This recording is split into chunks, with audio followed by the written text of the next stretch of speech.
Thanks, partner. Thanks for having me. Glad to have you. What is it? Is first of all, is Shane ready? Well, if he's not, we coming anyway. It's time to fight. No, he's more importantly for this particular fight. Shane's healthy, Okay. and I'm more comfortable with that than anything.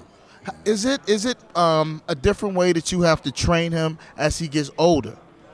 Well, there's things you have to look for with older fighters who have been so successful as young athletes, is that you have to teach them to use their IQ more than trying to use their physical attributes to overwhelm fighters. Because they still want to do that. They've done it so long, they still physically want to match up with everybody. Right, right. How does he match up against Canelo?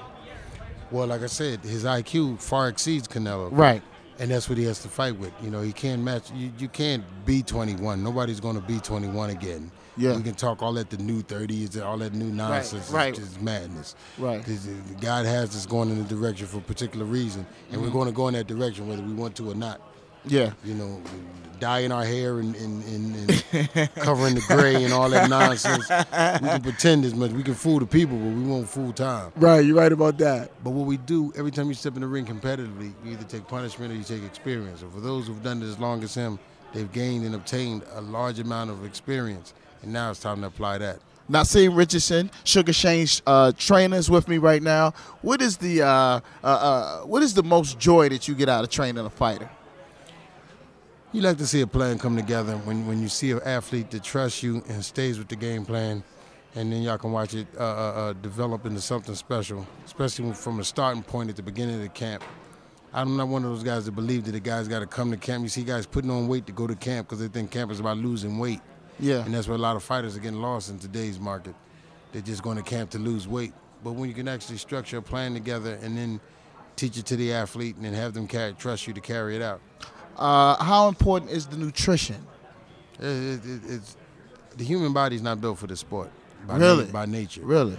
Only if we condition it and eat right and live properly can the body will do some miraculous things for you. So we have to live like that. For the casual fighter, casual fight fan, because I'm talking to a lot of them today, and I know that when the weigh-in comes tomorrow, and a fighter has to lose like a couple of pounds in like 30 minutes, how do you do that? It's ridiculous that some fighters today, in today's market, some fighters have actually just reduced themselves to losing weight and attempting to be the bigger fighter. Mm-hmm. And that's nonsense. For some fighters, it'll work for a period of time. Right. But I mean, in the last couple of years, I think we've lost more belts at the scale than we probably have in all the years of boxing combined. Yeah. You know what I mean, just these last 3-4 years. Who else do you train? Well, currently I'm still working with USS Steve Cunningham. He just lost his belt in Germany. He had the IBF title.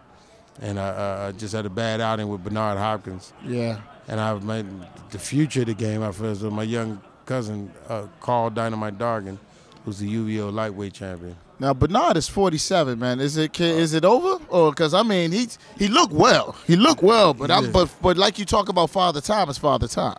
Bernard Hopkins, who I consider to be a friend as well as an athlete I work with, has to decide when it's time to go. Right. And the reason being is they will never be able to embarrass him. Mm-hmm. They will never be able to knock him around the ring and all that. He will always be cagey enough. At 50, he'll be cagey enough to go the distance and still win rounds against these young guys. You know what I mean?